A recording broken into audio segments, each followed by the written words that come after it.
Xin chào tất cả các bạn. Hôm nay Lala Blood sẽ tóm tắt chương trình PDCA trong một vài nốt nhạc. What we do here is go back, back, back, back, back, back, back, back.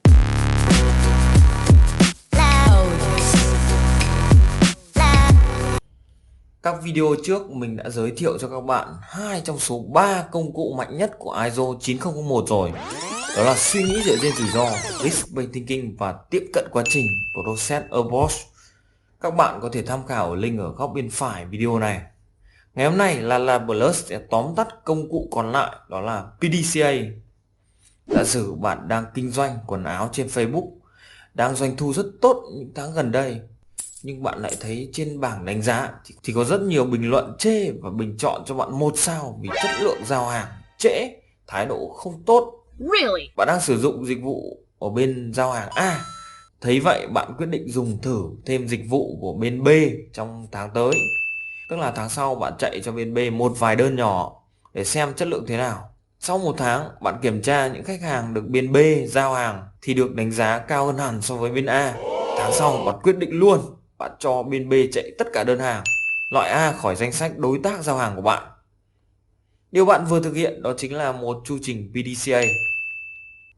Vậy PDCA là gì? Hãy cùng tìm hiểu luôn nha. PDCA, Plan Do Check Out, hay được biết tới là chu trình Deming, hay có tên gọi khác là vòng tròn cải tiến, được phát triển và xây dựng từ năm 1950 của chuyên gia quản lý chất lượng hàng đầu thế kỷ 20. Đó là Edward Deming. Với bản thân ông Deming thì ông gọi nó là vòng tròn Stewart, bởi vì ông lấy cảm hứng tạo ra chu trình này từ người thầy thần tượng của mình, đó là Walter Stewart.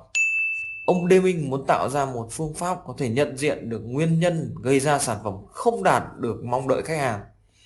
Phương pháp của ông đã giúp được rất nhiều tổ chức, lĩnh vực kinh doanh phát triển các chiến lược cần thiết để thay đổi, tạo ra các bài test, thử nghiệm để sau đó cải tiến để thích nghi với thị trường biến động không ngừng.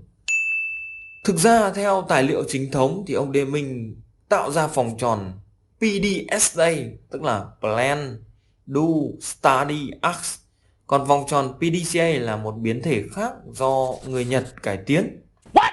Sau này PDCA quá nổi tiếng và thành công, người Nhật cũng thông tin rằng họ lấy ý tưởng từ ông Deming, cho nên mọi người gắn luôn ông Deming tạo ra vòng tròn PDCA.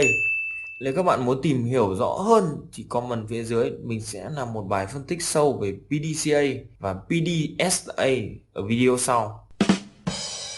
Trở lại với chương trình PDCA, mình sẽ phân tích nó theo nguyên thể do ông Deming tạo ra. Mình cá là bạn sẽ khá bất ngờ về nó sẽ khác so với những thông tin kiến thức về PDCA mà các bạn đã được biết từ trước đến nay đấy. PDCA có 4 giai đoạn chính tương ứng với cái tên, đó là Plan, Do, Check, Act. Plan tức là kế hoạch hay là lập kế hoạch, hoạch định. Ở đây bạn phải nhận diện vấn đề hoặc rủi ro, cơ hội đang đối mặt, sau đó tạo ra các đối sách, giả thuyết, phương án để giải quyết vấn đề. Trong những phương án đó thì bạn chọn cái nào phù hợp nhất để thực hiện, để thử nghiệm. Phần tiếp theo đó là Do. Bạn đã chọn một phương án để thực hiện ở giai đoạn Plan trước đó rồi. Lúc này chúng ta sẽ tiến hành thử nghiệm ở một phạm vi nhỏ, tiêu biểu. Thuật ngữ chuyên ngành gọi đây là Pilot Project.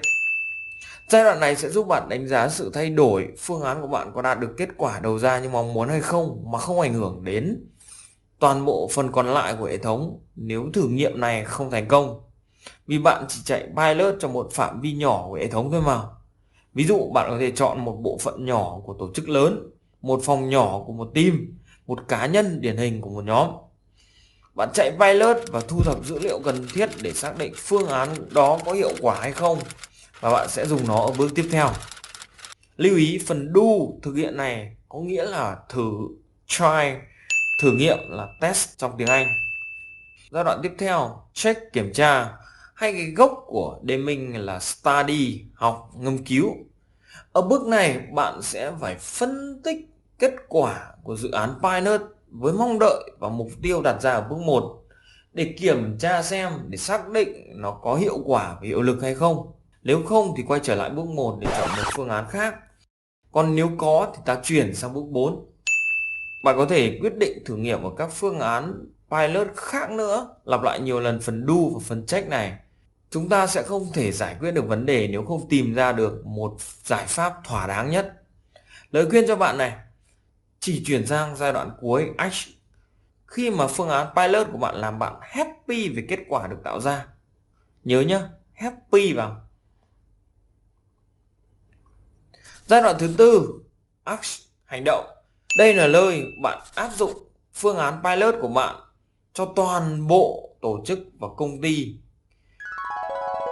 Và thế là chúng ta đã hoàn thành được một vòng PDCA rồi. Ta-da! Chương trình BDCA này có thế thôi à? Đơn giản nhé. Vâng, đúng là về bản chất PDCA đơn giản như vậy thôi. Nhưng người ta gọi là chu trình và vòng tròn cải tiến liên tục. Thì bạn phải tiếp tục thực hiện những vòng tròn tiếp theo nữa. Chứ không thể dừng ở bước này được. Coi đó là xong việc và tắt đèn đi ngủ. Tức là sao cơ? Giải thích luôn đi còn màu mè. PDCA hay là PDSA là vòng lặp chứ không phải là một quá trình có điểm bắt đầu và kết thúc.